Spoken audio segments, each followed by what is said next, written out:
bonsoir. Bonsoir à tous. Vous nous suivez de partout. C'est votre émission Focus Hydrocarbures, le canal par lequel vous suivez toutes les informations, tout le message lié à ces domaines du pétrole, gaz et énergie renouvelable. Bon, le lot Toko Solola, comme annoncé. Toko Solola Makambo et Talibiso, réalité, les OPSABISO Passi. Mais aussi toujours compatir na bateau nous sommes touché na pandémie, cette pandémie mortelle coronavirus qui secoue le monde. Nous compatissons avec toutes les familles, avec tout le pays touché. Et voilà, nous sommes là aussi pour vous informer certainement. Donc, on a la prévention, la prévention pour repousser ensemble maladie Oyo. Alors, avant d'avancer, je rappelle le thème, un thème très intéressant, comme d'habitude. Risques liés à la vente anarchique des carburants. Risques liés à la vente anarchique des carburants. Des ventes anarchiques des carburants, tout le monde peut observer dans les grands carrefours, dans les coins, dans les quartiers, dans les carburants, dans les essence, dans les gasoil, ainsi de suite. Et bon, il risque qu'ils nini na côté carburant le lingue à bongo. Donc, solo lango, na invité Nabiso, Azé déjà sur place, à qui j'ai dit bonsoir, ingénieur Patrick Kimia. Bonsoir. Bonsoir. Voilà, elle est là aussi, elle est là à mes côtés, elle est là. Elle, c'est Laurence Magali Anasambi, à qui j'ai dit également bonsoir. Bonsoir, ingénieur Pepito Sakasaka. Voilà, donc avant d'avancer, laissez-moi vous rappeler ceux qui ont gagné. Le dimanche passé, on avait posé une question comme d'habitude dans la rubrique Napso Quiz. La question c'était, que veut dire l'abréviation SAE? Que veut dire l'abréviation SAE? On a reçu tant de réponses, mais il y a quand même des gens qui ont gagné. Et l'abréviation SAE veut dire Society of Automotive Engineering. Alors, parmi ceux qui ont gagné, il y a Ipanga Jean-Olive, Serge Aimé Mananga. Vraiment, félicitations à vous. Et aujourd'hui, la question de ce soir, c'est: quel était le prix de l'essence et gasoil à la pompe en 2015? Quel était le prix de l'essence et gasoil à la pompe, c'est-à-dire à la station, en 2015? À vous de nous fournir cette information. Et nous allons continuer avec notre thème. Ingénieur Patrick, risque lié à la vente anarchique des carburants à Kinshasa. Mais question moko d'introduction, est-ce vrai aussi, non loin de chez toi, il y a les carburants qui se vendent n'importe comment? Oui, je vois le carburant, je vois le gens vendre juste au devant de leur parcelle de carburant mis dans le bidon de 25 litres dans le fût, je vois. Est-ce que cette manière de faire les choses, avant tout dis-nous un peu, est-ce que cette manière de vendre, la manière là qu'on voit, ils ont posé des bidons sur les étagères, ainsi de suite, est-ce que c'est normal, c'est bien de vendre de cette manière-là? Ok, merci pour la question, mais je m'irais d'abord, à prime abord, présenter mes civilités à l'association qui m'a envoyé ici, qui m'a délégué. Je ne pouvais pas commencer comme ça sans pour autant adresser mes vœux, au fait, moi, je suis de l'association de cadres en pétrole et gaz. C'est une association des potentiels investisseurs dans le secteur phare et le secteur pétrolier. Alors, cette association a un but qui est de réunir les acteurs pétroliers pour la promotion de l'industrie pétrolière en RDC. Et il arrive aussi d'assurer la formation de cadres de ces secteurs en vue de le rendre compétitif sur le marché d'emploi. Alors, le critère de l'éligibilité, s'il y a des gens désirant venir adhérer dans notre association, donc le critère de l'éligibilité est il faudrait avoir une formation pétrolière, premièrement, et avoir travaillé ou travailler dans une société pétrolière. Et il y a aussi autres critères tels que être diplômé, minimum gradué, dans les domaines pétroliers et autres, avoir aussi de l'intérêt aux investissements et au secteur pétrolier. Alors, nous avons aussi des réalisations. Par exemple, nous avons la réalisation de certaines unités de production qui est déjà en place. Et nous avons aussi les 2 grands projets qui va voir le jour bientôt. Mais je vais vraiment me tenir de ne pas citer ce qu'on est en train de voir dévoiler parce que c'est vraiment une confidentialité. Merci en tout cas, ingénieur. Donc, je le rappelle que vous êtes cadre d'une association, hein, ACPG. ACPG. Donc, c'est une grande association qui regroupe le cadre d'un domaine du pétrole et du gaz. Donc, si tu veux adhérer, certainement, l'ingénieur donnera les contacts et certainement qu'on aura une émission spéciale pour parler aux auditeurs c'est quoi cette grande association. Oh, et ça, la maraming était dans le domaine à pétrole et gaz. Alors, revenons dans le sujet. Est-ce normal le fait de voir comme Yosa cadre et à domaine Ango, est-ce que tu trouves ça normal que les gens vendent le pétrole n'importe comment, n'a pas étagère? Je ne trouve pas ça normal. Mais moi, je crois qu'avant de pouvoir aborder sur le risque, je dois d'abord parler des causes de ces risques. Qu'est-ce qui pousse ces gens-là à faire ça? Les causes de ces risques. Alors, les gens-là, ils font la vente ou la commercialisation, c'est que vous avez écrit, hein, anarchique, de produits pétroliers. Moi, je suis un peu sensible aux mots, mais ce sont vos mots. Ils font la vente des produits pétroliers de manière anarchique. Bon, moi, je crois que ce sont des opérateurs qualifiés d'informels. Vous voyez? Si vous êtes, ce sont des opérateurs qualifiés d'informels. Alors, pour que ces opérateurs reviennent en ordre, il faudra une régularisation au niveau de l'État. Une régularisation qui concerne le vente des produits pétroliers en RDC. Alors, on va se demander quelles sont ces règles. Alors, il s'agit d'un octroi de licence d'importation pour vendre normalement. Il faudrait définir la frontière d'entrée des hydrocarbures. D'où provient le produit? D'où provient les produits. Il faudrait aussi avoir des certificats de qualité des produits où il y a les normes et spécifications. Il faudrait s'acquitter des différentes taxes et douanes de l'État, payer, c'est-à-dire au niveau de la structure de prix des produits, et puis respecter le prix au niveau de la pompe. Vous voyez?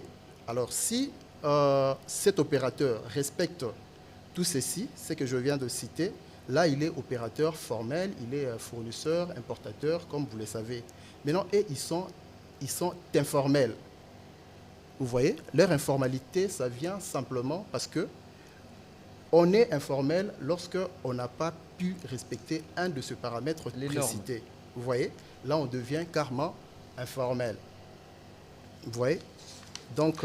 Alors, ingénieur, certainement, vous êtes en train de nous donner le ABC, hein, de ce qu'il faudrait respecter pour commercialiser en toute liberté le produit pétrolier. Mais Torozon Amandam Nassima, pour la mono français makasi bandegonanga ba Kadhafi bazo kate, moi linga la paix ça la bien.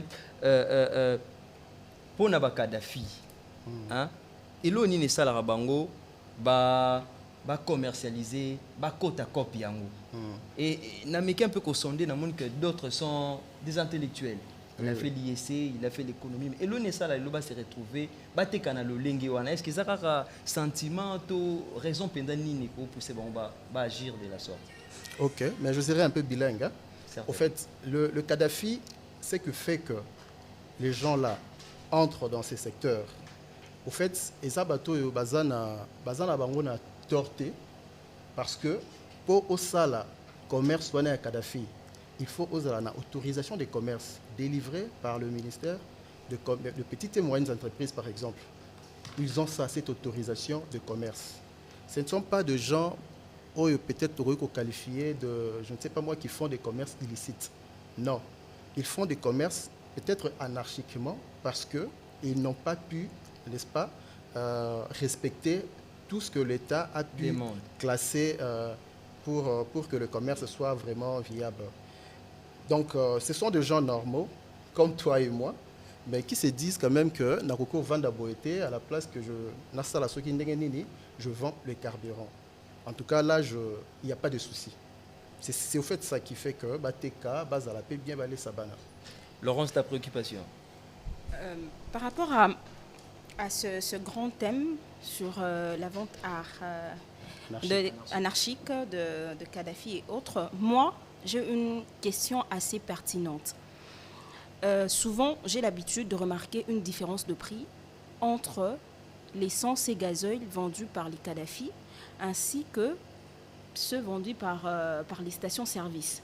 Premièrement, je peux savoir pourquoi cette différence. Et deuxièmement, est-ce que par rapport à cette différence de prix, il n'y a pas, comment je peux dire, ça ne peut pas causer endommager voilà, le moteur du véhicule, ou si vous pouvez m'expliquer un peu là. Ok, donc vous pensez que du fait que celui-ci vend à 2000 et l'autre à 1000 francs, celui de 1000 francs, ça peut endommager le moteur? Non, non, non, non, c'est une question, c'est une question parce que souvent, Oui.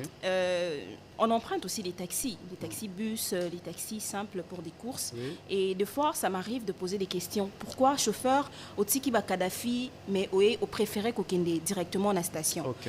Beaucoup avancent leurs raisons. Et vous, en tant qu'expert en matière de contrôle, Oui, oui. pouvez-vous nous en dire un peu plus? Oui, moi je crois que la différence, elle est normale. Même toi et moi, quand on voit de deux pains, l'autre vend en 200, l'autre vend en 100 francs, je vais acheter des 100 francs. Mais qu'est-ce qui fait qu'eux, ils vendent à vil prix par rapport aux autres? Au fait, ils sont dans le trafic frontalier. C'est très reconnu par l'État. Ils font de vente dans le trafic frontalier. Alors, quand ils font le vente dans le trafic frontalier, ils ne savent pas respecter la structure de prix émise par le ministère des Économies. Parce que ici, je venais de dire qu'il existe une structure de prix où on doit respecter le prix. C'est comme ça qu'ils sont informels. Donc, ils ne sont pas dans la forme. Vous comprenez? Donc, quand ils ne sont pas dans la forme, alors ils feront presque n'importe quoi. Vous voyez? Mais à ce qui concerne vous avez dit que ça peut obstruer le moteur. Là, maintenant, vous attaquez la partie qualité. Si je vous ai bien compris, là, c'est la partie qualité. Mais à ce qui concerne la qualité, je crois avoir fait aussi, à mon niveau de statistique, j'ai demandé beaucoup de chauffeurs. Et ils se plaignent aussi du fait qu'à chaque fois quand ils achètent le carburant chez les Kadhafi, ils ont des problèmes dans leur moteur, ils ont des problèmes d'obturation de pièces, tout ça. J'ai compris que certainement ça pourrait être de mauvaise qualité, les produits. Vous voyez? Là, je ne confirme pas parce que jusque-là, je n'ai pas fait une étude approfondie abordant la qualité. Mais à ce que je sache, il existe des arrêtés. Les arrêtés que l'État a mis, les arrêtés portant fixation de spécification de produits pétroliers en République démocratique du Congo. C'est-à-dire des gens qui respectent les normes. Fort malheureusement, dans cette allure, le Kadhafi ne respecte pas vraiment les normes de l'État. Il ne respecte pas les normes. Pourquoi je dis ça? Moi, je crois qu'il existe des risques, par exemple, liés à la manipulation. Parce que ce ne sont pas eux qui fabriquent le pétrole. Vous voyez, ils achètent ça quelque part. Là où ils achètent, certainement, ce sont des raffineries normales, peut-être plus efficaces que la nôtre aussi, ça existe aussi. La vieille raffinerie. Mais seulement que la manipulation, peut-être, ça pourrait déranger un peu la qualité. Parce que vous imaginez, j'ai une citerne qui contenait l'essence, une citerne qui contenait l'essence, et puis j'ai déjà vendu mon essence. Alors la citerne est restée pratiquement vide, mais je n'ai pas nettoyé. Alors cette fois-là, j'achète le gazole. Vous voyez, quand je fais le transvasement, c'est-à-dire ramener le produit pétrolier qui vient par exemple d'un bidon, le placer dans cette citerne qui contenait de l'essence, l'essence qui est restée là, tu vois, ça peut impacter un peu la qualité du gazole. Vous voyez? Et quand ça fait déjà mélange de produits, du coup, ça devient un composite. Un autre élément par rapport à la qualité aussi, c'est que, vous savez, les gens ici, les gens de la station, ils respectent le prix. Mais quand vous voyez quelqu'un qui vend le pétrole à vil prix, par exemple, on doit quand même se poser des questions. Pourquoi tu dois vendre ça à vil prix?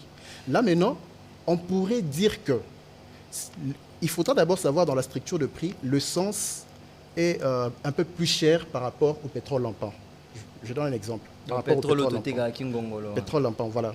C'est plus cher par rapport à ça. Alors, si il s'avère que le Kadhafi, quelquefois, arrive à mélanger les produits, c'est-à-dire prendre le pétrole lampant, mettre ça dans l'essence pour gonfler un peu le volume, certainement, ils vont gagner, ils auront de bénéfices.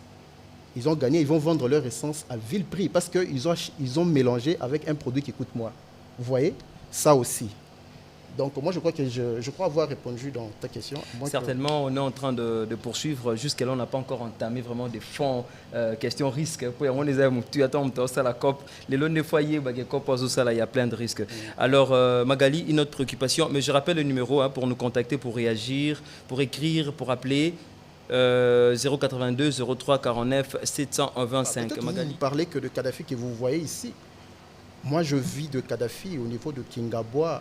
Dans le Kadhafi, il y a des dépôts, des entrepôts où ils logent de pétrole, leurs produits, pour alimenter, par exemple, de baleinières. Donc, quand vous regardez, ça ressemble vraiment à quelque chose que vous pouvez vous dire, mais ça c'est une bombe, quoi ça. Pourquoi je dis ça? Déjà, je crois avoir fait un tour le mois passé au niveau de Debonhomme. Si vous arrivez au niveau de Debonhomme, vous allez vous demander un dépôt.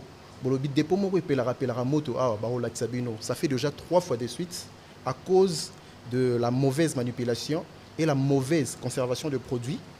Et il y a des incendies. Et certainement, il y a aussi un problème de formation des cadres. Oui. Ça pose problème aussi, parce que si on a des cadres qui sont formés, qui connaissent les secteurs, peut-être qu'ils peuvent jouer ou soit bien gérer le produit. Le problème, c'est quoi? Dans les trafics frontaliers, l'État a établi des autorisations permettant de gens de travailler quand même dans ces secteurs-là. Même si vous faites des petites importations au niveau, pour le pétrole, vous pouvez le faire. Mais l'État a dit, votre montant, ça ne doit pas dépasser 2500 $. Vous voyez? Mais maintenant, dans le dépôt, là, vous voyez quelqu'un qui achète 50 mètres cubes. Vous voyez? 50 mètres cubes. 1 mètre cube, je crois, c'est déjà dans les 700 $. Multiplié par 50, vous voyez que c'est plus de 2500 $. Donc, ce sont des gens qui ne respectent pas l'État, des gens qui fraudent, je peux parler comme ça, parce qu'en réalité, quand tu as un frais qui dépasse déjà 2500 $, on doit t'octroyer une licence d'importation de modèle IB que je venais de citer. C'est-à-dire que tu deviens un grand importateur. Tu peux faire une station-service. Là, tu es dans la légalité. Là, je suis dans la légalité. Voilà. Donc, quand ils font ça, ils trichent l'État. Et puis, je ne sais pas qu'est-ce qui fait que ces gens-là, on n'arrive même pas à mettre la main sur eux. Parce qu'ils achètent vraiment en grande quantité le carburant. Voilà, lentement et sûrement, nous tendons vers la fin. Vous savez, nous fonctionnons sous cette réalité de pandémie Covid-19 et on ne sait pas trop rester ici à l'antenne. Et alors, nous rappelons le thème, risque lié à la vente anarchique de carburant à Kinshasa. C'est avec un jeune Patrick Kimeya, il est cadre de l'ACPG, association de cadres en pétrole et gaz. C'est avec lui qu'on a un peu de parler, de décortiquer ces sujets. Et puis parmi des causes, parmi des risques liés à la vente, carburant il y a des risques, il y a l'incendie, il y a détérioration de la qualité de produit. Et puis, dans l'environnement, il y a risque ébélé. Tout récemment, en Nigeria, il y a eu un incendie. Oui. Et puis, ça crée beaucoup de morts. Donc, Tokomi Nasuka, ingénieur, Kadhafi ou Azwambongo, mais il y a des domaines en côté. Ils peuvent faire quoi? Comment gérer? Même s'il y a des opportunités, ils peuvent faire quoi pour remonter pente? Ok. Là, je n'aborde pas d'abord le risque. Je réponds à ta question. Donc, pour remonter pente, normalement, ils doivent se faire accompagner. Les Kadhafi doivent se faire accompagner. Aujourd'hui, il existe des associations, il existe des groupements de gens qui ont créé aujourd'hui des stations-service. Ils étaient Kadhafi autrefois. Donc, ils doivent s'associer. Ils doivent s'associer. Quand vous vous associez, il y a des structures qui peuvent vous accompagner. Même l'État lui-même peut vous accompagner. S'ils se voient peut-être dans l'impossible, comme au Nigeria par exemple, ils peuvent contacter l'ACPG et puis on va leur accompagner parce que nous sommes aussi une structure d'accompagnement. Voilà. Passez les contacts et puis... Donc c'est les 082 22 55 183. 082 22 55 183. Voilà, c'est à ces mêmes numéros, les gens peuvent vous appeler pour rejoindre l'association aussi. Pour rejoindre l'association, pour avoir conseil par rapport à l'accompagnement. S'ils veulent devenir un importateur formel, il aura tous ces documents et avec beaucoup plus de facilité. Voilà, merci en tout cas, ingénieur Patrick Mia d'être passé sous coronavirus, mais on a quand même informé la population. Merci. Merci à toi, Laurence Magali à la Sambi. Merci à celui qui était à la technique, Isako. Isako, il nous a aidés. Merci à toi, Dashing. Merci à toi, Benny. Merci à nos auditeurs fidèles. Merci à vous. On va finir avec Laurence. C'est le mois de la femme. D'ailleurs, demain, c'est son anniversaire. Laurence, tu finiras avec nous et puis on se dira au revoir. Quant à moi, on se verra prochainement. Merci beaucoup, ingénieur. Merci de nous avoir suivis. Merci, Madame Betty de Lubumbashi, Ndole Baroki. Merci beaucoup et à la prochaine.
Focus Hydrocarbures, visibilité du secteur du pétrole et du gaz.